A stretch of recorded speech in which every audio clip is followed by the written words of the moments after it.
Sa isang lungsod na kilala sa marangyang pamumuhay at matatayog na gusali, naroon sa Hernan, isang kilalang negosyante. Ngunit sa kabila ng kanyang yaman, nanatili siyang mabait, mapagkumbaba at may pusong marunong makiramdam sa kapwa. Hindi siya tulad ng ibang mayayaman na nahuhumaling sa mamahaling pagkain, gaya ng caviar o mga kakaibang putahe na uso sa mga high-end restaurant.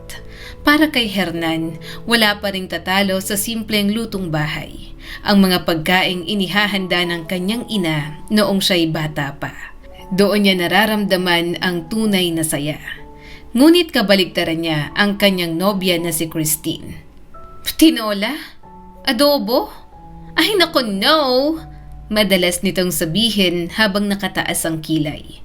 Mas gusto ko ang bagong lutong steak. At syempre, mas masarap kung sa friends mismo habang tanaw ang Eiffel Tower.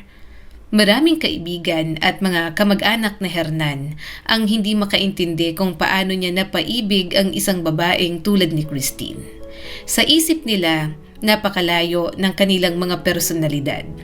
Pero nga naman, sabi nila, ang pag-ibig hindi mo mapipili. Si Christine ay isang napakagandang babae.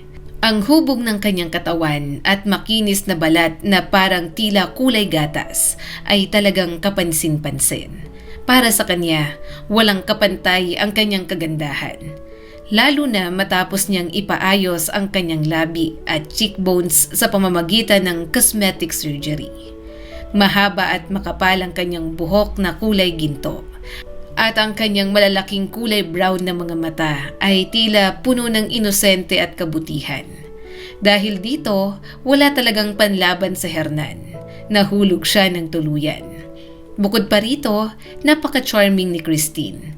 Alam na alam niya kung paano gamitin ang kanyang alindog. Palagi siyang masayahin. Marunong tumawa sa mga biro ni Hernan sa tamang oras. At ipinapakita niyang interesado siya sa negosyo at mga hilig nito.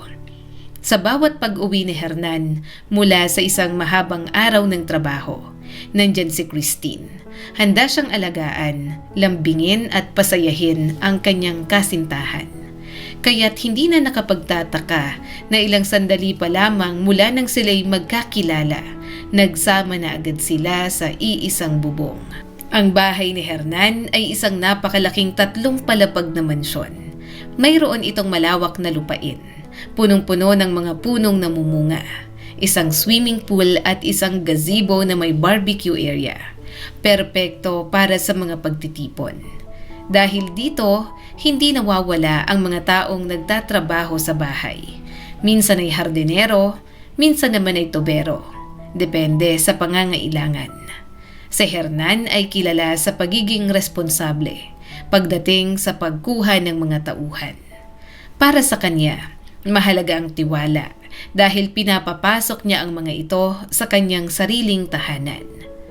Samantalang si Christine, mas abala siya sa pagpapaganda, lalo na sa kanyang manicure kaysa sa mga gawaing bahay. Kaya't hindi na siya nakikialam sa mga desisyon na Hernan tungkol sa mga empleyado. Hanggang sa isang araw, may isang babaeng kumatok sa kanilang pintuan. Siya si Mary, isang tahimik at maamong babae na nasa edad 45. Lumapit siya kay Hernan upang mag-apply bilang tagalinis. Nalaman niya ang bakanteng posisyon mula sa dati niyang amo na lumipat sa Maynila kasama ang pamilya. Ngayon, desperado siyang makahanap ng bagong trabaho. Ngunit may isang bagay na nagpapahirap sa kanya. Mayroon siyang kriminal na nakaraan. Dahil dito, halos walang gustong tumanggap sa kanya. Kaya ang oportunidad na makapasok sa bahay ni Hernan ay napakahalaga. Hindi lang dahil sa sahod, kundi pati na rin sa libreng pagkain at matutuluyan. Habang nakaupo si Mary sa harap niya, napansin ni Hernan ang kakaiba sa babae. Hindi ito mukhang dating nakakulong. Maayos ang pananamit, may banayad ng ngiti, at bagamat may lungkot sa mga mata, ramdam mong mabuti siyang tao. Diretsahang nagtanong si Hernan. Anong nangyari? Paano ka napunta sa kulungan? Hindi nagalit si Mary. Hindi rin siya nagsinungaling.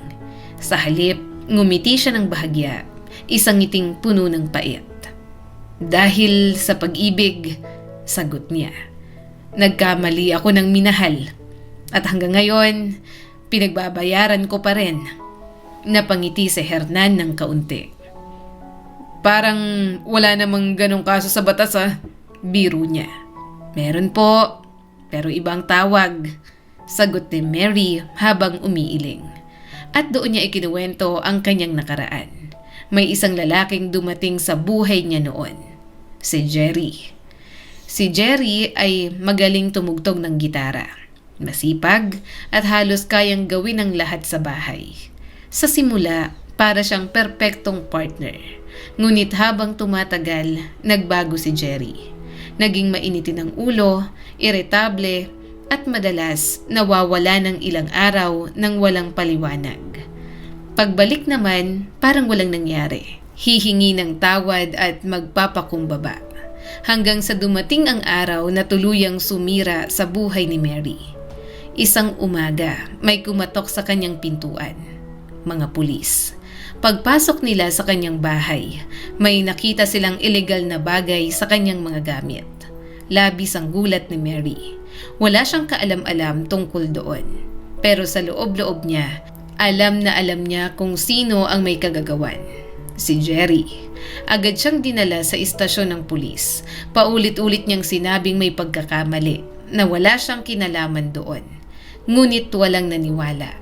At doon nagsimula ang bangungot ng kanyang buhay. Pagkakulong, kadiliman, takot.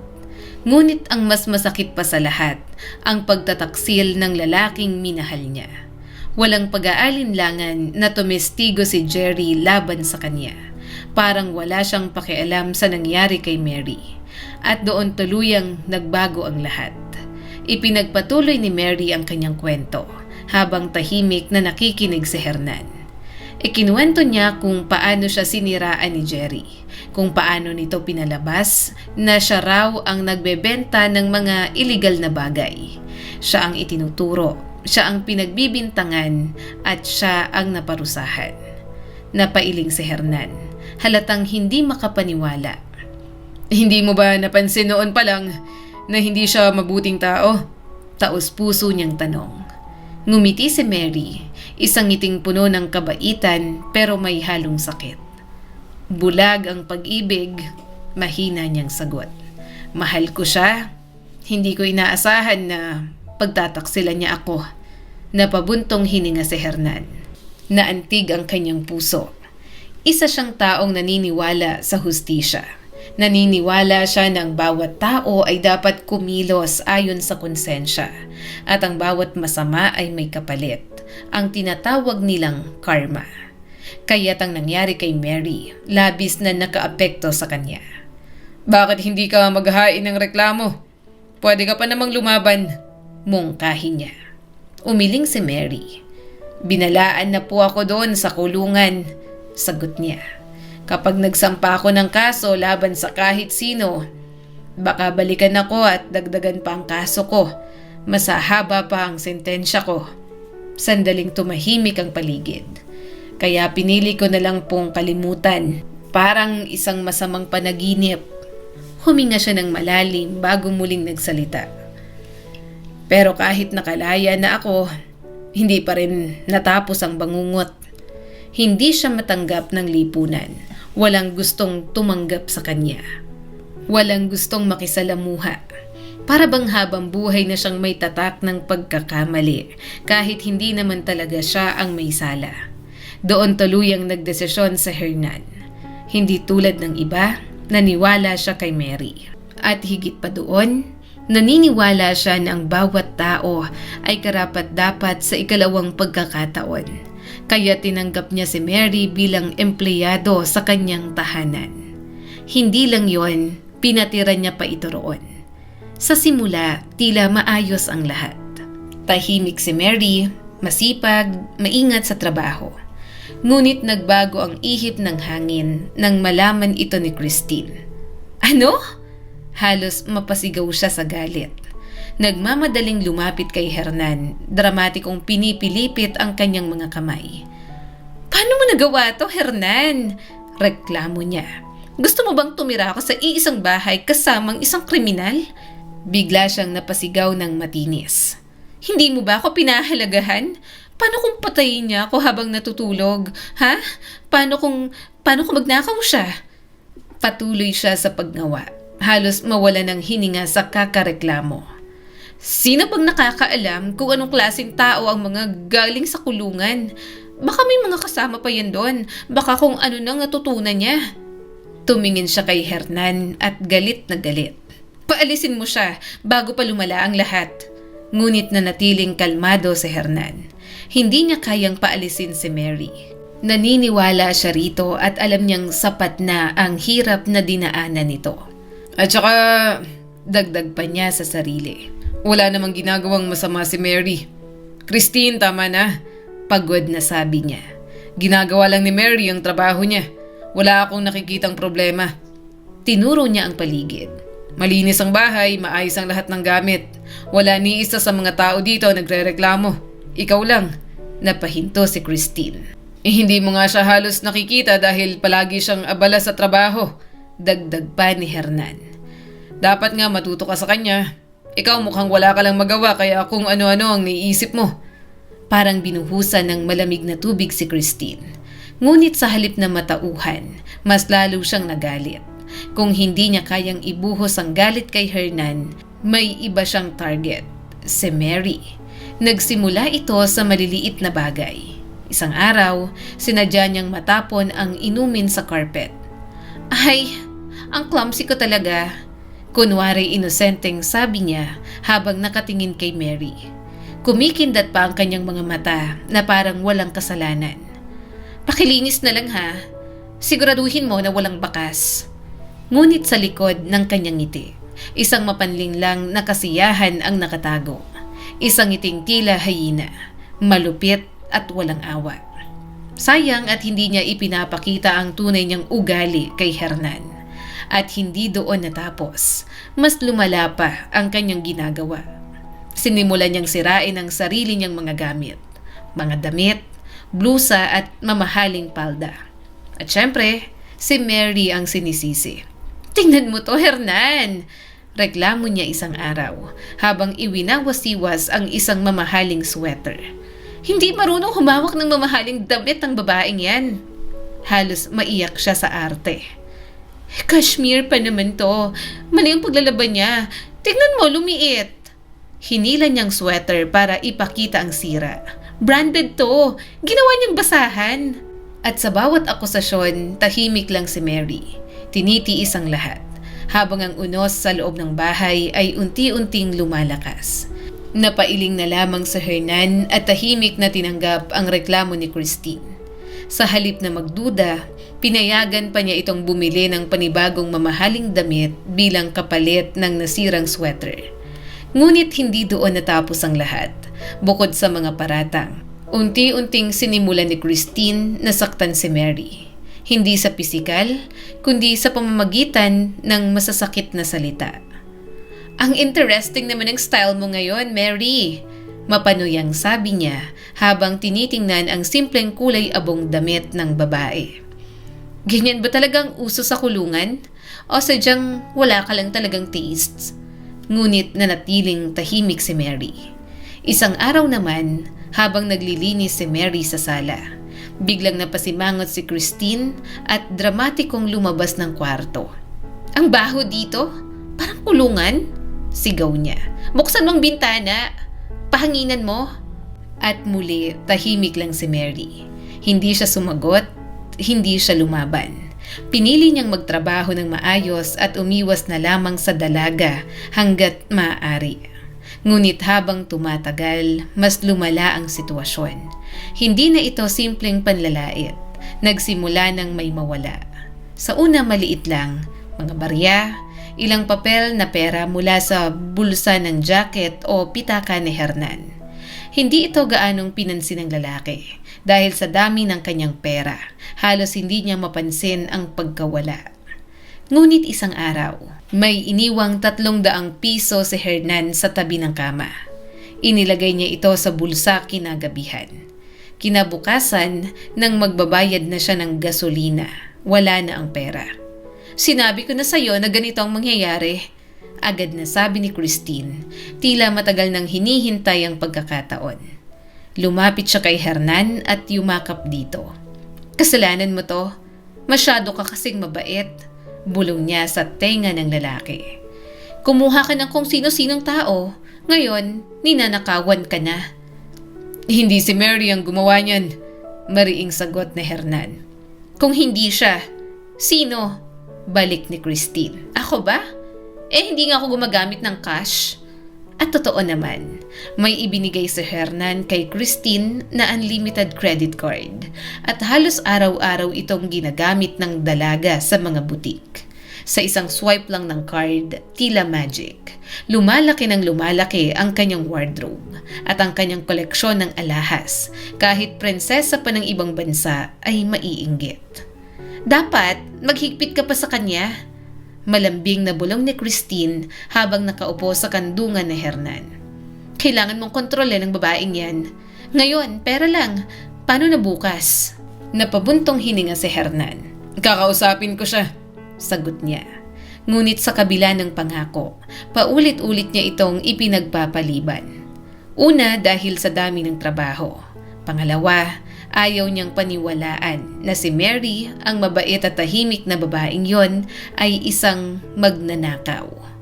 Pero sa kaibuturan ng kanyang isipan, unti-unting kumikirot ang duda. Paano kung totoo nga? Paano kung natutunan niya yon sa kulungan? Ngunit bago pa siya makapagdesisyon, may panibagong nangyari. Huminto ang pagkawala ng pera. Ngunit ngayon, mga gamit naman ni Christine ang nawawala. Siya to! Siyang kumuha! Sigaw ni Christine habang ibinabato ang mga damit sa sahig. Wala ng mga dress ko, pati mga pabango. Bakit naman niya kukunin ang mga damit mo? Tanong ni Hernan, pilit siyang pinapakalma. Ilang taon na siya? Saan niya isusot ang miniskirt mo? Sa desk ko? Hindi talaga maintindihan ni Hernan kung bakit kukunin ni Mary ang mga mamahalin ngunit halos hubad na damit ni Christine. Nahalatang hindi naman angkop sa kanya. Ngunit hindi pa doon natapos. Isang araw, napansin ni Christine na may nawawala na naman. Yung singsing na binigay mo sa akin, wala na. Reklamo niya. Hinanap ko na sa kung saan-saan, pero wala talaga. Pati yung bracelet ko, yung paborito ko pa naman. Baka naman naitabi mo lang sa iba. Mahinahong sagot ni Hernan. Ngunit agad itong kinontra ni Christine. Oo, naitabi sa bulsa ng kriminal na yan. Sarkastiko niyang sagot. Siguro binenta niya na yon o kung ano mang ginagawa niya sa nakaw na pera. Unti-unting lumalala ang sitwasyon. Hanggang sa isang araw, may nawala na naman. Isang relo. Isa sa paboritong relo ni Hernan mula sa kanyang koleksyon. At doon, hindi na niya kayang baliwalain ang lahat. Kinagabihan, nakipagkita siya sa kanyang matalik na kaibigan mula sa pagkabata, si Ryan. Habang nagiinuman, napansin agad ni Ryan ang lungkot sa mukha ng kaibigan. Anong nangyari sa'yo? Tanong niya. Nag-away ba kayo ni Christine? O may problema sa negosyo? Umiling si Hernan. Ayos naman sa trabaho. Sa bahay ang problema. Napakunot ang noon ni Ryan. May nawawala, parang may nagnanakaw. Paliwanag ni Hernan. Napatawa si Ryan. Baka may multo sa bahay niyo. Biro niya pa. Maghanap ka ng albularyo. At sabi ng lola ko, kapag may nawawala, sabihin mo lang, Duwende, balik mo yan. Baka gumana. Napangiti si Hernan pero hindi niya napigilan ang pagseseryoso. Hindi ako nagbibiro, Ryan. Tumingin siya sa kaibigan. Punong-puno ng pag-aalala ang kanyang mga mata. May nagnanakaw sa bahay ko. Sa umpisa, maliit lang ang nawawala. Pero habang tumatagal, mas lalong lumalaki ang nawawalang mga gamit. Lalo ng mga mamahaling alahas ni Christine. Ngayon, pati relo ko, wala na. Mabigat na sabi ni Hernan habang kaharap ang kaibigang si Ryan. Tahimik silang nakaupo sa isang bar habang binubuhos ni Ryan ang alak sa kanilang mga baso. Kung ganon, bakit hindi ka pumupunta sa pulis? Tanong ni Ryan. Napailing si Hernan. Ayokong gumawa ng iskandalo. sagot niya. Alam mo naman, ako ang kumuha kay Mary at nakulong siya dati. Huminga siya ng malalim. Kapag nagsampa ako ng reklamo, hindi na nila iimbestigahan. Ipapabalik lang siya agad sa kulungan. Saglit siyang natahimik. Hindi ko kayang sirain ang buhay ng isang tao, lalo na kung may posibilidad na mali ako. Napailing si Ryan, halatang hindi sang-ayon. Ay nako, masyado ka mabait, Hernan. Noon pa man ganyan ka na, sabi niya habang itinatama ang hawak na baso. Hindi ko nga maintindihan kung paano kaya naging successful sa negosyo sa ugali mong yan. Nagbanggaan ang kanilang mga baso. Para sa'yo, dagdag ni Ryan. Ngunit si Hernan ay ngumiti lang ng bahagya. Siguro nga, kaya ako naging successful, sagot niya. Hindi ako nandaya, hindi ako naging sakim. Lahat ng ginagawa ko ayon sa konsensya ko. Tumingin siya sa kanyang baso. Hindi man ako ang pinakamayaman, pero mahimbing ang tulog ko gabi-gabi. Wala akong dinadalang kasalanan. Muling napabuntong hininga si Hernan. Maraming tao sa bahay. Hindi ko pwedeng bastang isisi kay Mary ang lahat. Sandali siyang napatigil bago marahang nagsalita. Mabuti siyang tao at tinatrato ko siya na parang nanay ko. Ngunit sa kabila nito, hindi niya maalis ang gumugulong na duda sa kanyang isipan. May paraan para malaman mo ang totoo, biglang sabi ni Ryan habang umiigting ang boses dahil sa tama ng alak. Maglagay ka ng mga hidden camera sa bahay. Napakunot ang noo ni Hernan. Obserbahan mo kung sino ang talagang kumukuha ng mga gamit mo. Napaisip si Hernan at sa pagkakataong yon, nakita niya ang saysay ng suhestyon. Kung may ebidensya, hindi na niya kailangan magduda. Hindi niya na rin kailangan magkamali sa pagbintang. Kaya agad niyang isinagawa ang plano. Nagpakabit siya ng mga lihim na kamera sa loob ng bahay. Sa unang araw, walang nangyari. Sa ikalawa, wala pa rin. Sa ikatlo, tahimik pa rin ang lahat. Abalang bawat isa sa kani-kanilang gawain. Walang kahina-hinala. Halos mawala na ng pag-asa si Hernan na mahuli ang may sala. Ngunit sa ikawalong araw, may napansin siyang nawawala. Isang pares ng cufflinks gawa sa puting ginto, may diamante at itim na onyx ang nawala mula sa kanyang kahon. Agad siyang nagtungo sa kanyang laptop. Binuksan niyang recording mula sa kanyang kwarto. Mabilis niyang pinanood ang mahabang oras ng walang laman na silid. Hanggang sa napahinto siya. Nanlaki ang kanyang mga mata. Namutla ang kanyang mukha. Sa screen, pumasok si Christine, ang kanyang minamahal, ang kanyang nobya. Maingat itong lumingon sa paligid, tila sinusigurong walang makakakita. Dahan-dahan itong naglakad papunta sa drawer ni Hernan. Binuksan ang lagayan ng mga damit at isa-isang hinaplos ang mga kahon. Hanggang sa huminto ito sa itim na kahon. Hindi pwede, bulong ni Hernan at halos hindi makapaniwala. Christine, paano mong nagawa to? Parang gumuho ang mundo niya. Ibinigay niya na ang lahat. Bahay, pagmamahal, pera. At ngayon, ito ang kapalit. Unti-unting sumiklab ang galit sa kanyang dibdib. Ngunit sa halip na magpadala sa emosyon, pinili niyang malaman ang buong katotohanan. Sa payo ni Ryan, kumuha siya ng isang private detective at hindi siya nabigo. Ginawa ng detective ang trabaho nito ng buong husay. Walang nasayang na oras o pera. At ang natuklasan nila ay higit pa sa inaasahan ni Hernan. Ang pagnanakaw ni Christine, hindi lang yon ang kasalanan nito. Simula pa lang yon. May tinatago siyang mas malalim na lihim. May iba siyang lalaki. At ang lalaking yon, isang sugarol. Palaging nangangako kay Christine na magtatayo siya ng sariling negosyo. Ngunit may isang problema. Wala siyang sapat na pera para matupad ang kanyang mga pangarap. At doon, unti-unting nahayag ang tunay na dahilan ng lahat. Unti-unting nabuo ang kabuuang larawan.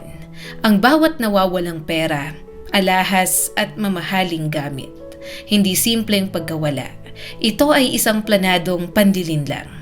Sa ulat ng detective, malinaw na malinaw ang lahat. Si Christine ay matagal nang may lihim na relasyon sa isang lalaki. At ang lalaking yon, hindi lamang isang simpleng manloloko, kundi isang sugarol na baon sa utang. Araw-araw, kinukumbinsi nito si Christine. Kapag nakapagsimula ako ng negosyo, yayaman tayo. Paulit-ulit nitong pangako. Ngunit ang totoo, wala itong kahit na anong puhunan. Wala itong plano, wala itong kakayahang tuparin ang mga sinasabi nito. At si Christine, bilang bulag sa pag-ibig at luho ay naniwala. Doon nagsimula ang lahat. Unti-unti niyang kinukuha ang mga pera at gamit ni Hernan. Sa una, maliit lang para hindi mapansin hanggang sa lumakas na ang loob niya. Mga alahas, mga mamahaling damit at kalaunan, pati na ang mga personal na gamit ni Hernan. Lahat ng yon, ibinibigay niya sa kanyang lihim na kasintahan. Ibinibenta, ipinangsusugal at unti-unting nauubos. Ngunit hindi pa doon nagtatapos ang katotohanan. Mas masakit pa ang sumunod na revelasyon. Ang lahat ng paratang kay Mary ay gawa-gawa. Isang plano, isang balak na ibaling ang sisi sa isang taong walang kalaban-laban. Si Mary, ang babaeng minsan ang biktima ng maling paratang, ay muli na namang ginawang scapegoat. At si Hernan, habang binabasa ang buong ulat, pakiramdam niya ay unti-unting nadudurog ang kanyang puso. Hindi lamang dahil sa pagnanakaw, kundi dahil sa pagtataksil, sa lahat ng oras na ipinagtanggol niya si Mary. Si Christine pala ang tunay na may kasalanan. Sa lahat ng oras na pinaniwalaan niyang ang pag-ibig, pero isa palang kasinungalingan. Tahimik siyang napaupo. Hindi niya alam kung alin ang mas masakit. Ang pagkabigo bilang kasintahan o ang muntik na niyang pagkakamali bilang tao. Kung hindi siya nagtiwala, kung hindi siya naghanap ng katotohanan, maaring si Mary ay muli na namang nakulong dahil sa kasalanang hindi niya ginawa. Napapikit sa Hernan, isang mabigat na desisyon ang kailangan niyang gawin. Hindi na niya kayang itago ang katotohanan. Hindi na niya kayang palampasin ang ginawa ni Christine. At higit sa lahat, kailangan niyang itama ang mali. Para kay Mary, para sa sarili niya, at para sa hustisya na matagal na niyang pinaninindigan. Nang sumunod na araw, tahimik ang buong bahay. Ngunit sa likod ng katahimikan, may paparating na pagsabog. Isang katotohanan na magbabago sa lahat at isang paghaharap na hindi na maiiwasan. Kinabukasan, hindi na nag-aksaya ng oras si Hernan. Tinawag niya si Christine sa sala. Tahimik ang paligid, matbigat ang hangin, at para bang may unos na paparating. May kailangan tayong pag-usapan, malamig niyang sabi. Ngumiti si Christine na parang walang nangyari. About saan, love? Malambing niyang tanong habang papalapit. Ngunit sa pagkakataong yon, hindi na natunaw sa Hernan. Hindi na siya nadala sa ngiti. Hindi na siya nalinlang. Dahan-dahan niyang inilapag ang laptop sa mesa. Panoorin mo to! Napakunot ang noo ni Christine. Ngunit nang magsimula ang video, unti-unting nagbago ang kanyang mukha. Mula sa kumpiyansa, naging kaba. Mula sa inosente, naging takot. Hindi to totoo, bulong niya. Ngunit malinaw ang lahat. Walang maitatanggi. At bago pa siya makapagsalita, isang makapal na envelope ang inilapag ni Hernan. Ang ulat ng detective, ang buong katotohanan, tuluyan ng bumagsak ang maskara ni Christine. Umalis ka na, mariing sabi ni Hernan. Ngayon din. Wala nang sigaw, wala nang drama, wala nang paliwanag, dahil kahit anong sabihin niya pa, wala nang babago. Tahimik na umalis si Christine, bit-bit ang sarili niyang kasinungalingan, at ang buhay na pinili niyang sirain. Matapos ang lahat, agad na tinawag ni Hernan si Mary. Halos hindi ito makatingin sa kanya. Takot, kaba at hiya ang bumabalot sa kanyang puso. Sir, kung may nagawa po akong mali, nanginginig niyang sabi. Ngunit agad siyang pinatigil ni Hernan. Mary! Mahina, ngunit taus-puso ang kanyang boses. Patawad! Napatingin si Mary sa gulat. Ako ang dapat humingi ng tawad. Pinagdudahan kita kahit sandali. Hindi napigilan ni Mary ang pagluha. Maraming salamat po sa pagtitiwala, bulong niya. Ngumiti si Hernan at sa unang pagkakataon matapos ang lahat, nakaramdam siya ng gaan. Hindi dahil nawala ang problema, kundi dahil pinili niyang gawin ang tama. Mula noon, mas naging payapa ang bahay. Wala nang sigawan, wala nang panlilinlang, at si Mary hindi na lamang isang empleyado, kundi naging bahagi na ng pamilya. Samantalang si Christine naging isang alaala, isang aral, at isang paalala na hindi lahat ng maganda sa panlabas ay totoo sa loob. Sa buhay natin, hindi sapat ang tumingin lamang sa panlabas na anyo. May mga taong maganda ang mukha, ngunit may madilim na intensyon. May mga taong may bahid ng nakaraan, ngunit may pusong tunay at malinis. Huwag agad manghusga, huwag agad maniwala sa paratang. Dahil minsan, ang tahimik ang siyang inosente at ang pinakamaingay, siya ang may tinatagong kasalanan. At higit sa lahat, ang tunay na kabutihan ay hindi nasusukat sa yaman, itsura o estado sa buhay, kundi sa kakayahang pumili ng tama kahit mahirap, kahit masakit, kahit laban sa sariling emosyon. Muli, ako po si Skylar Guro at sana ay may bago na naman kayong natutunan sa kwento natin ngayon. Maraming salamat po.